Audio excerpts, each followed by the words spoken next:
Hola, buenos días. Bueno, Esther, ahora entiendo por qué me habéis invitado este día de sábado, de Día de la Juventud. Me siento totalmente identificada. A ver, yo quiero hablar, Richard, no te rías que duele. Yo quiero hablar de un tema muy, muy interesante, muy cristiano. No se entiende el cristianismo sin hablar de perdón. Y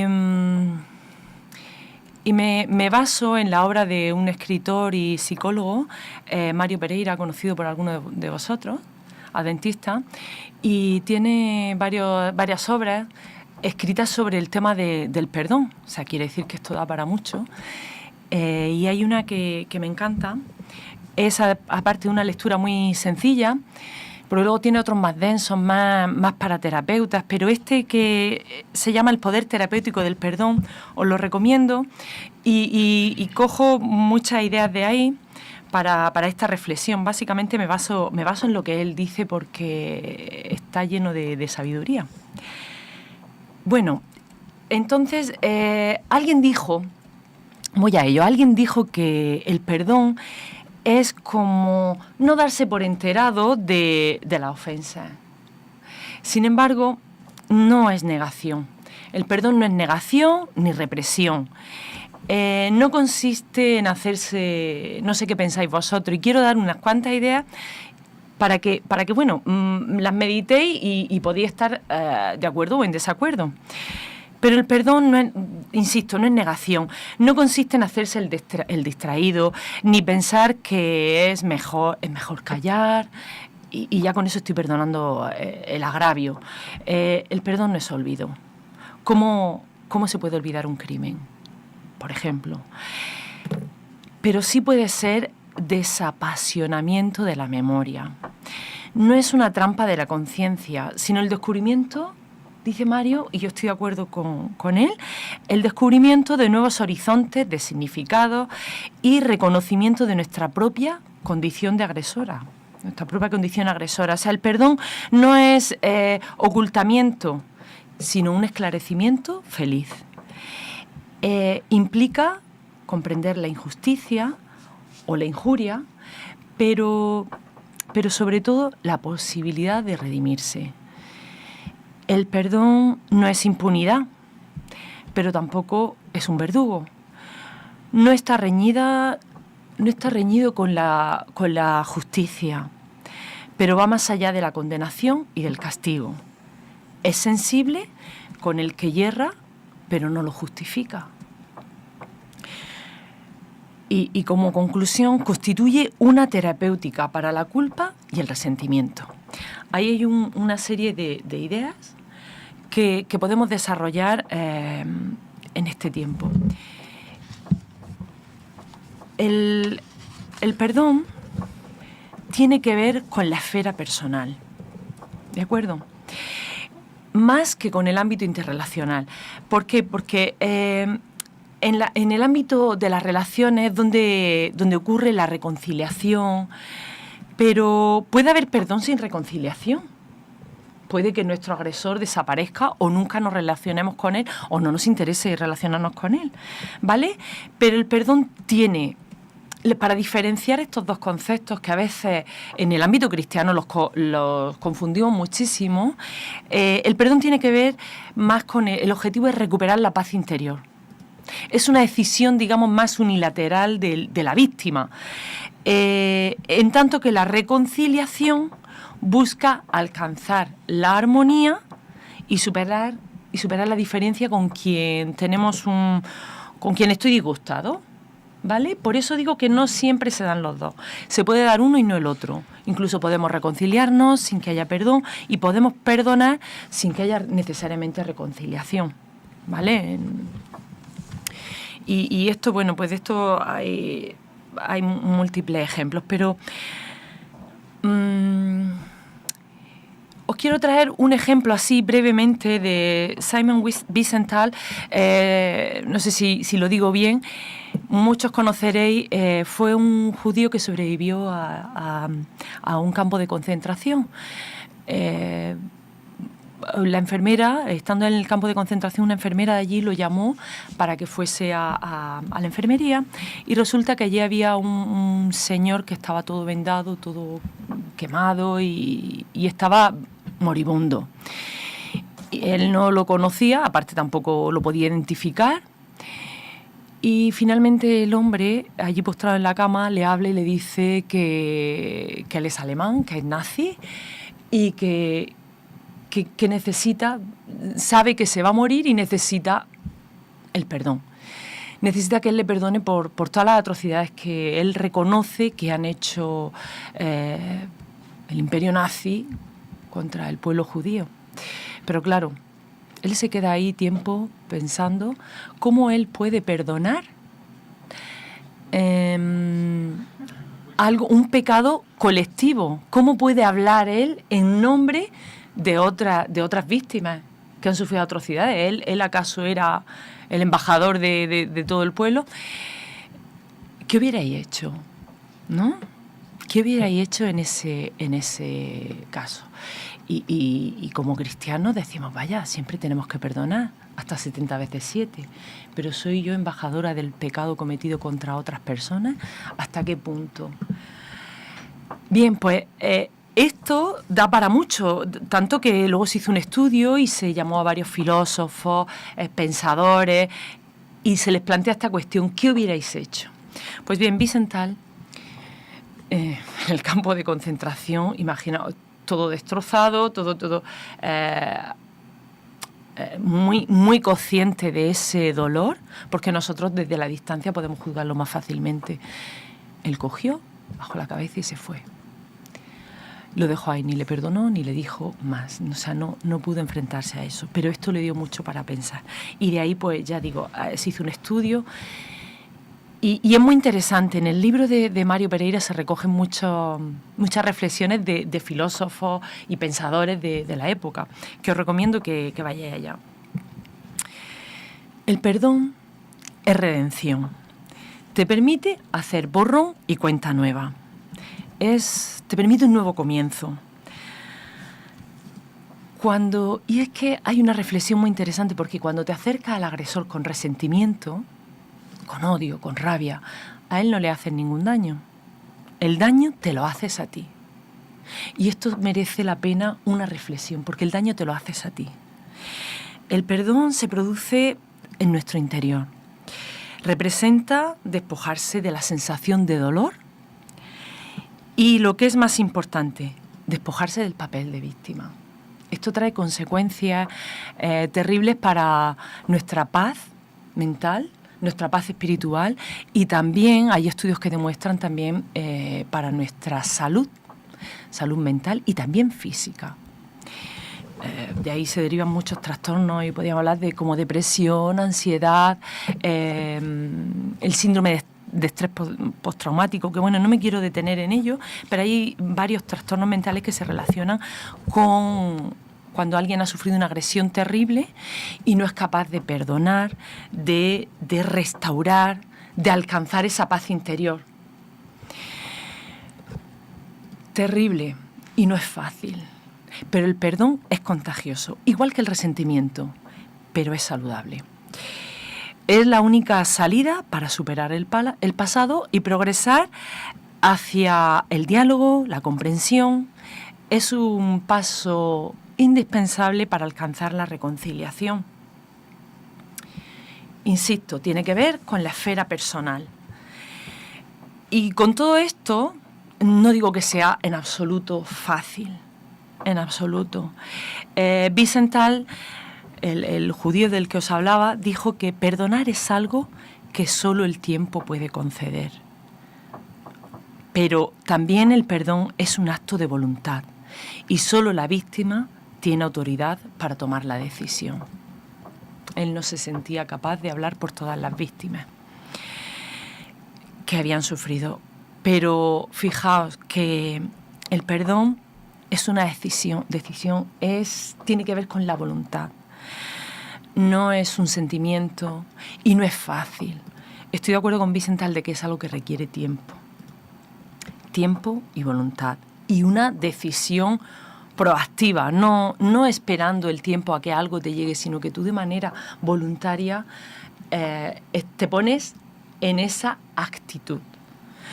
Una actitud es más que una decisión, una actitud, un proceso, un estilo de vida incluso diría, ¿no?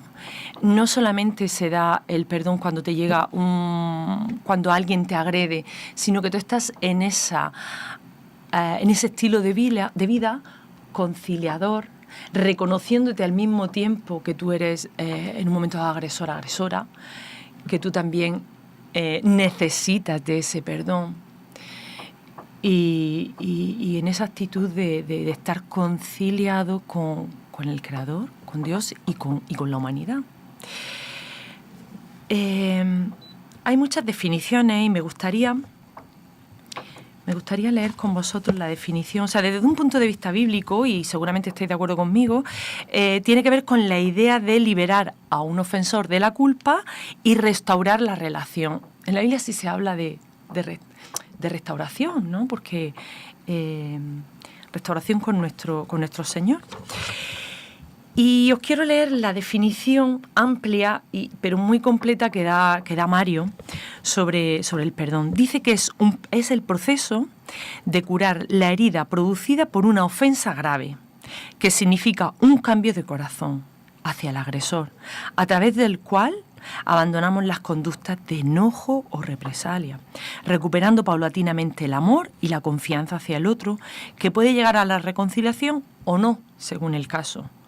Todo lo cual constituye una operación misteriosa que obra el Espíritu Santo de Dios. Esto es interesante, en la vida humana, siguiendo algunas pautas que podemos reconocer y aplicar para conseguir superar una ofensa concreta y aún desarrollar un estilo de vida saludable como parte constitutiva de nuestro ser. Es una definición muy larga, pero es que recoge todo lo que implica. Y os quiero contar una historia que seguro que muchos de vosotros conocéis. Todos habéis oído hablar de los tres tenores, ¿no? Josep Carreras, Plácido Domingo y Pavarotti, el italiano, ¿verdad? Bueno, pues no sé si sabéis que entre Josep Carreras y Plácido Domingo, durante un tiempo de su vida, al principio, había muchísima rivalidad. Josep catalán y Plácido madrileño. Ya solo con eso llevan bastante trabajo. Entonces, hay unos antagonismos regionales, había celos profesionales entre ellos y también diferencias incluso políticas. Eso les llevó a ser archienemigos hasta el punto de que cuando eran invitados a algún evento, ponían como condición que el otro no estuviese también en ese evento. Si no, eso lo ponían como condiciones en sus contratos. Si no, no cantaban. Claro, eso complicaba las cosas, pero bueno. Sucedió, como sabéis, que en 1987... Carreras también tuvo una terrible enfermedad, leucemia. Y bueno, esto le obligó a apartarse de la música por la enfermedad y aunque su economía era bastante holgada, pues numerosos viajes a Estados Unidos para un tratamiento, trasplante de médula ósea. Entonces, pues gastó su economía entre viajes y tratamientos, lo cual pues lo dejó bastante limitado cuando él ya no tuvo más medios no encontraba la forma de solucionar su enfermedad y económicamente y tal, pues él se enteró de una fundación en Madrid y bueno, pues rápidamente para la finalidad era apoyar al tratamiento de la gente que tenía leucemia, y él pues se puso en contacto con ellos y continuó con el tratamiento hasta lograr vencer la enfermedad y cantar de nuevo. Así que él, cuando empezó a trabajar, pues lo primero que hizo pues fue asociarse a esa fundación con la que se sentía profundamente agradecido. miró los estatutos y descubrió que el fundador, principal colaborador y presidente era Plácido Domingo. Me pone esto los pelos de punta. Plácido Domingo, poco antes de que él necesitara de estas necesidades, creó la fundación y permaneció en el anonimato. Quiso ayudar a su enemigo, digamos, de una forma anónima para no humillarlo, ¿no? Claro, cuando él descubrió esto, hubo un encuentro entre ellos conmovedor. En un concierto de Plácido Domingo, Josep Carreras lo interrumpió y humildemente se arrodilló a sus pies y le pidió disculpas por la enemistad. Me emociona contaros esto y le agradeció ese gesto heroico que le llevó a salvar su vida. Plácido lo levantó, se abrazaron y a partir de allí se declararon pues una gran amistad que perdura. Y en una entrevista que le hizo una periodista a Plácido le dijo: pero ¿cómo se te ocurrió? O sea, era tu enemigo y tu rival, que en un momento dado te podía hacer sombra. O sea, si él se quitaba del medio del escenario, pues tú sales más engrandecido, ¿no? Y su respuesta fue corta y definitiva. Dijo: porque una voz como esa no puede perderse. O sea, emocionante. Fue lo más bello que pudo decir Plácido Domingo, sin duda. Es un ejemplo inspirador de lo que es capaz el perdón y la nobleza humana. Yo os haría unas preguntas esta mañana. Esta es una historia bonita, no todas son bonitas, porque el resentimiento ha llegado a enfermar hasta la muerte, y hay varios ejemplos, a algunas personas. Pero te preguntaría, ¿está tu corazón lleno de disgusto y amargura? Da vueltas y vueltas en la cama sin poder dormirse. No puede dejar de pensar en lo sucedido y por qué sucedió, y cada pensamiento está lleno de irritación, desilusión y dolor.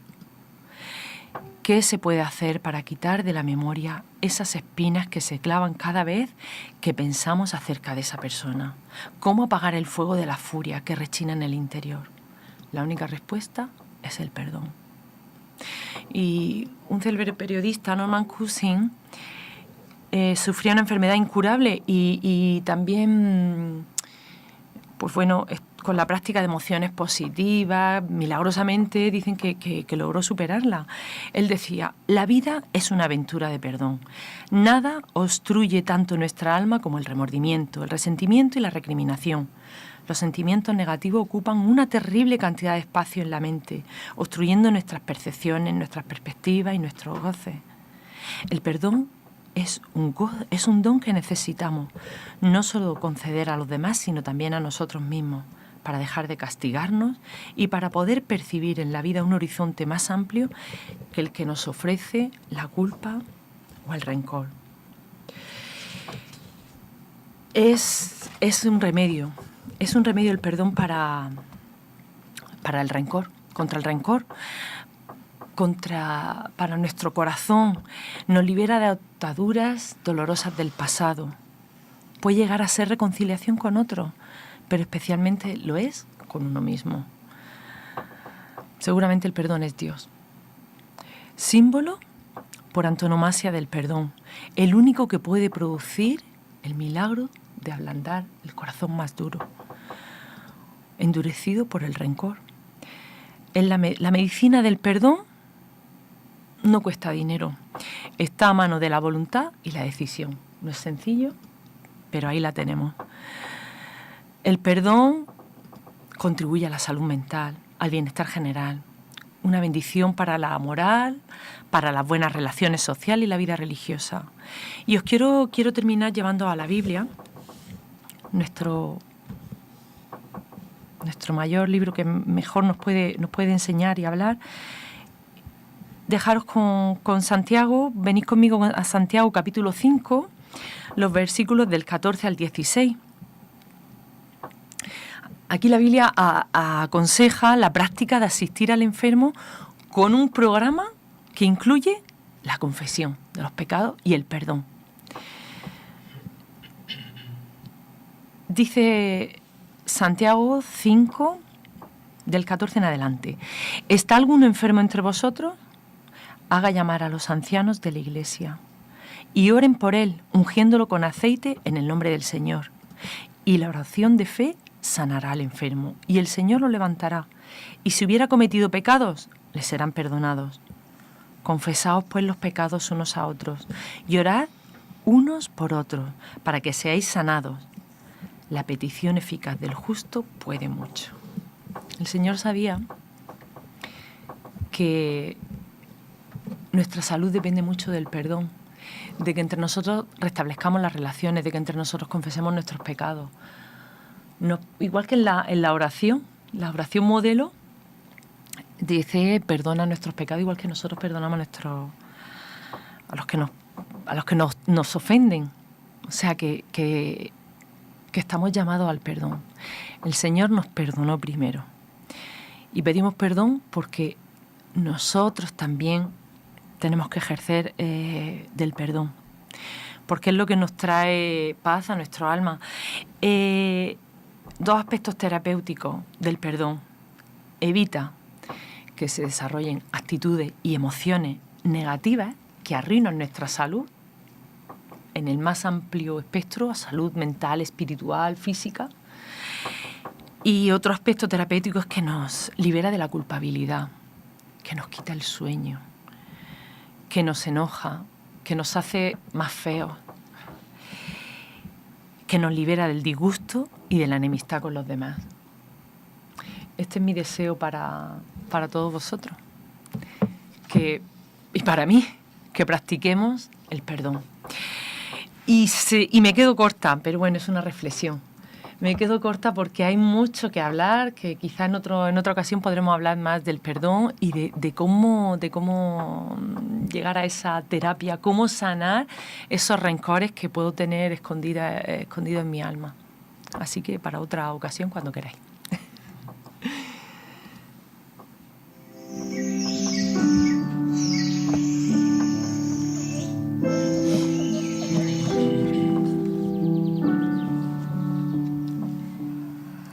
Interesante, porque habrá que seguir hablando del perdón, la verdad. Se nos ocurren a todos, seguro, un montón de ideas para poder compartir. Y al tiempo que abría Lola la carta a Santiago, se me ocurría también abrir Colosenses 3, ¿verdad? Cuando nos dice aquel texto que utilizamos muy a menudo, está, bueno, a partir del versículo 12 nos dice unas cosas muy interesantes, pero en el 13 dice aquello, recordáis, de soportándoos unos a otros y perdonándoos unos a otros si alguno tuviere queja contra otro. Y claro, ahí está la parte que acabas de comentar, Lola. De la forma que Cristo os perdonó, así también hacedlo vosotros. Claro, del perdón que hayamos recibido podremos dar con seguridad, y si no nos sentimos perdonados, difícilmente, posiblemente podamos hablar, ¿no?, de perdón y lo podamos desarrollar. Me ha gustado mucho. Esto he tomado muchas notas y se nos quedan muchas más, porque la verdad es que hay muchos conceptos, ¿verdad?, interesantes sobre los que ahondar. Y cada frase que nos has dicho daría para un pequeño debate, sin duda. Me quedo con dos ideas que me parecen súper chulas, bueno, y que me resultan a mí especialmente estimulantes. Por una parte, el tema de que se puede tener, me gusta esta idea, una actitud de perdón, ¿no? Un estilo de vida, lo decías así, conciliador y saludable. Qué interesante sería que tuviéramos un estilo de vida conciliador, ¿verdad? Y que, bueno, pues nuestro uso fuera conciliar y no buscar enfrentamiento. Sería muy interesante que intentáramos ser gente conciliadora y tuviéramos actitud de perdón. Habría que ahondar en lo que puede suponer esto. Y hay algo que me parece fundamental cuando hablamos de la cuestión del perdón, porque se interpreta muy mal y suele llevar a hacer juicios de valor con respecto a otras personas y a otras relaciones. Agradezco que digas que esto del perdón es algo íntimo, es algo personal, es algo individual, porque no todos nos sentimos igual. Y tú nos decías, gracias por favor por decirlo, además desde una perspectiva terapéutica, que el perdón no necesariamente implica reconciliación. Es verdad que se puede perdonar, pero es cierto que hay cosas que no se pueden olvidar y hay relaciones que no se restauran, a lo mejor de la forma que entenderíamos habría que restaurarlas. De manera que resulta también liberador decir esto, ¿de acuerdo? A veces pensamos que cualquier tipo de relación rota se puede restaurar y no es verdad. Podemos intentar, ¿verdad?, tener salud, podemos intentar perdonar, podemos lograrlo, de hecho, pero eso no quiere decir que las cosas vuelvan a ser como eran. Y a veces se es muy exigente con respecto a los sentimientos y las emociones propias y ajenas. Y se puede hacer bastante daño, me temo con eso, pero sería otro tema hablar de qué implica perdón, reconciliación. Bueno, son ideas, la verdad, muy profundas, muy interesantes y muy útiles para reflexionar. Así que, Lola, gracias por traernos este tema tan, tan interesante. Pues vamos allá. Empezamos por Richard, por ejemplo, que le veo mirar directamente. Y ya estabas pensando muchas cosas, seguro. Sí, porque básicamente a mí me ha llamado la atención exactamente lo mismo. El hecho de resaltar el perdón como una actitud interior y la reconciliación como algo relacional entre dos personas, que no tiene por qué darse a cabo. Y según estabas hablando, se me venía a la mente Jesús. Jesús nos perdona a todos, su actitud era de perdón siempre, pero no logra la reconciliación con todos, porque en la reconciliación hay dos partes. Es verdad que el perdón es un estilo de vida, tú tienes que perdonar siempre y además yo creo que eso es implanteable. Cuando en el Padre Nuestro, en Mateo 6, Jesús nos dice perdona como quieres ser perdonado, nos está dejando muy claro. Antes hablabas, el perdón indica que hay un ofensor, hay alguien que ha herido, hay un agresor y en este caso el agresor soy yo. Entonces, si a mí se me perdona siendo agresor, es que no tengo posibilidad de plantearme si voy o no voy a perdonar. Jesús lo dejó muy claro en muchas parábolas que no has hablado, pero porque da para mucho. Pero claro. la del deudor al que mucho se le perdonó, ¿verdad? Y luego no era capaz de perdonar al que le debía poco. A mí se me ha perdonado mucho. Entonces, si yo tengo claro que Dios me ha perdonado mucho, no tengo derecho a decir que no al perdón de nadie.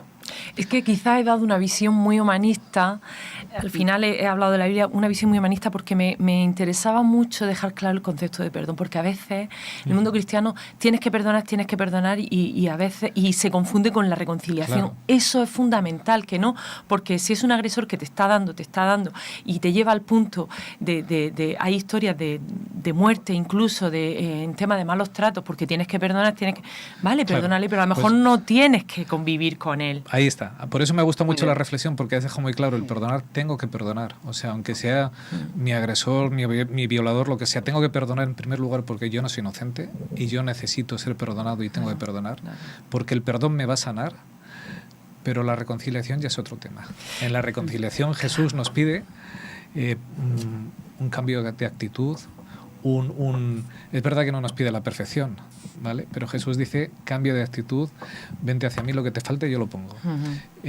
Si eso ocurre con las personas, somos obligados a tener reconciliación, pero es que a veces se nos obliga, como cristianos, lo que estabas diciendo, te tienes que reconciliar aunque el otro no haya cambio de actitud, aunque te siga haciendo daño, aunque te siga maltratando, y Dios no hace eso con nosotros. Dios no dice, mira, está reconciliado ya esto, está borrado, ven, entras en el cielo, aunque sigas siendo un servil que ataca a tus hermanos, aunque seas un asesino, entra que como morí por ti en la cruz ya está reconciliado. Confundimos perdón y reconciliación y creo que lo has dejado muy claro y además es algo que deberíamos de tener claro. Para la reconciliación hace falta la actitud de dos personas, que los dos quieran y que sea posible. Me ha gustado mucho, en alguna parte de Mario Pereira decía, es un proceso gradual en el cual se va avanzando en el amor y se va cogiendo más confianza. Sí.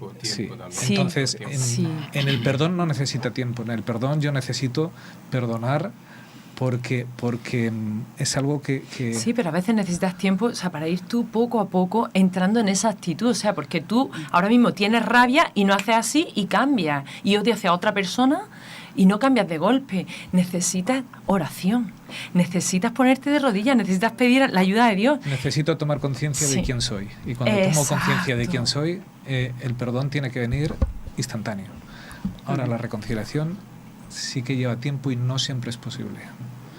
Bueno, y el perdón hacia alguien, el perdón hacia quien te ha hecho mucho daño tampoco suele ser instantáneo, es un proceso. Yo creo que necesita tiempo, primero pero sí que es verdad que hay muchas cosas de las que has dicho que son muy importantes de no creerte mucho el papel de víctima, porque si no sale. Hay una frase que yo voy a rescatar, porque todos cuando hablamos con alguna persona del entorno, porque fíjate lo que me hizo y es verdad, y nos apasionamos, y tú has dicho la frase de hay que desapasionarse, ¿no?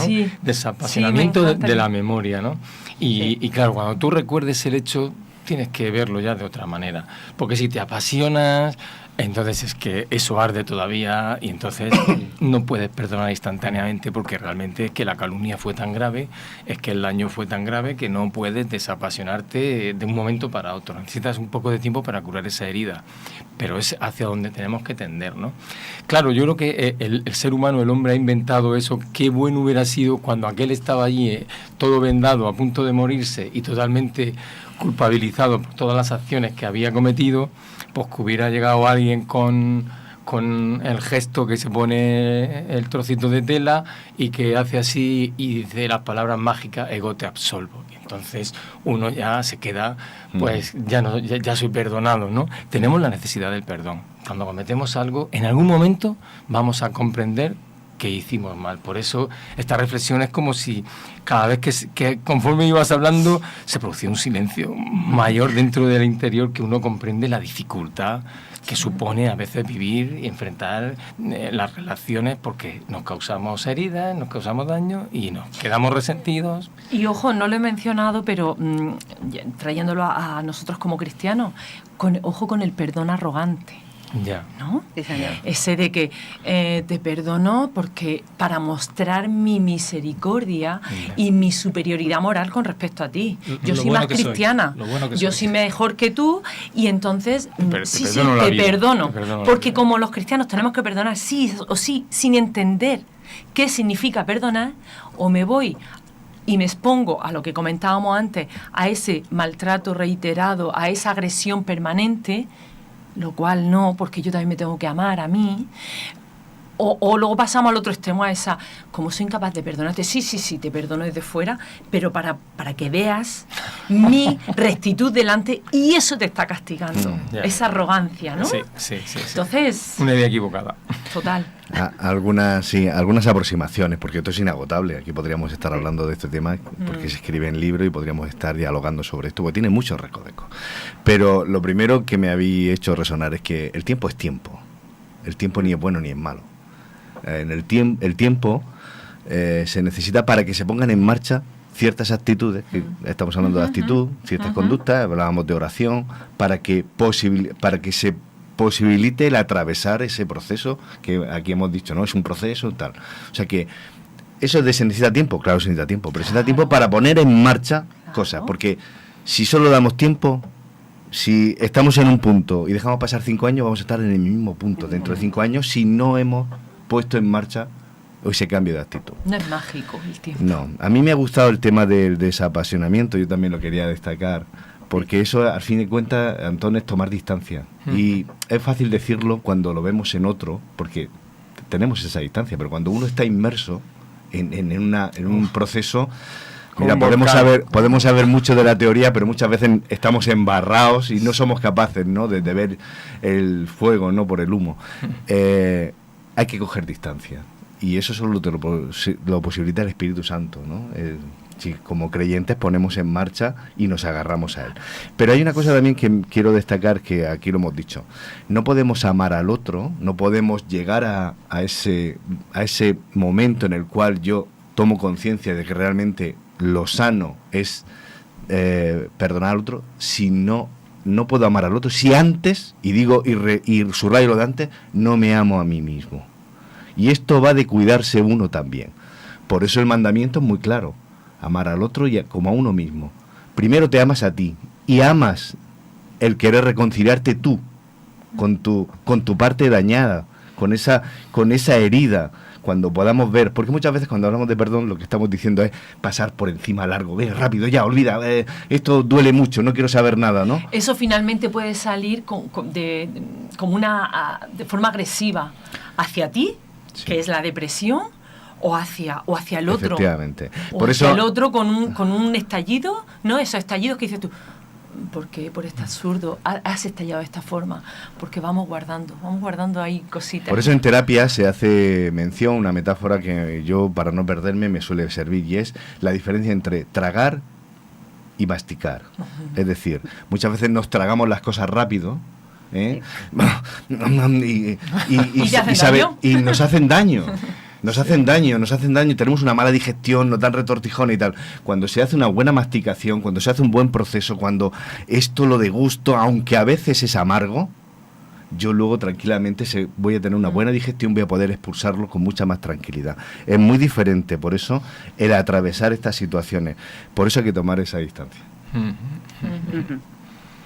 Bueno, espero que, Lola, en una próxima volvamos a hablar del perdón, porque quedan muchas ideas y muchos otros matices que poder plantear también.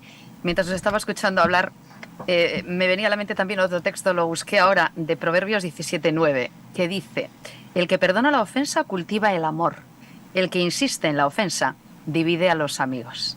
Hay tantos textos bíblicos y tantas ideas, ¿verdad?, que podemos sumar. Es verdad que estamos planteando esto desde una perspectiva básicamente humana. Tendríamos que dedicar horas y horas al perdón de Dios y a lo que eso significa, ¿verdad? Pero es bueno que hablemos desde nuestra perspectiva también, el ser humano como ser capaz de perdonar, como ser capaz de pecar, de ofender, de ser ofendido, de sentir todo esto. Y a lo mejor yo me quedo también con una idea para cerrar, que tú también aludías a ella, ¿no?, en el relato. El hecho de la salud y el perdón. ¿Cuántas personas que ahora mismo están enfermas de la mente, ¿verdad?, y de los sentimientos y de las emociones, y se sienten realmente mal, precisamente están enfermas de falta de perdón? Porque no son capaces de perdonar, no saben cómo perdonar o no saben qué hacer a lo mejor con perdones, ¿verdad?, no resueltos. Habría tanto que hablar también sobre esto. ¿Cuánta salud podríamos encontrar, cuánta liberación si realmente desarrolláramos esa actitud conciliadora y ese perdón que deberíamos ir cultivando, ¿verdad?, en ese proceso del que también estábamos hablando ahora? Sería tan interesante que todos nos sintiéramos claramente perdonados por Dios y que pudiéramos cultivar, ¿verdad?, el arte del perdón, que a lo mejor lo podemos decir así, ¿no? Sería un arte a poder cultivar, y que pudiéramos ir sofisticando también cómo perdonar, cómo sentirnos perdonados, cómo ser capaces también de perdonar a otros. Gracias, porque la verdad es que esto mueve la cabeza y, por cierto, nos es muy útil, de cara y como portada a lo que vamos a comentar ahora en la escuela sabática, porque el cuerpo unificado de Cristo está formado por seres humanos que no siempre, ¿verdad?, estamos unidos, y hace falta mucho perdón también, en esas relaciones así de iglesia que ahora comentaremos, ¿verdad? Lola, muchas gracias. Y nada, quedamos pendientes para seguir hablando de este y otros tantos temas en una nueva primera reflexión. Un placer.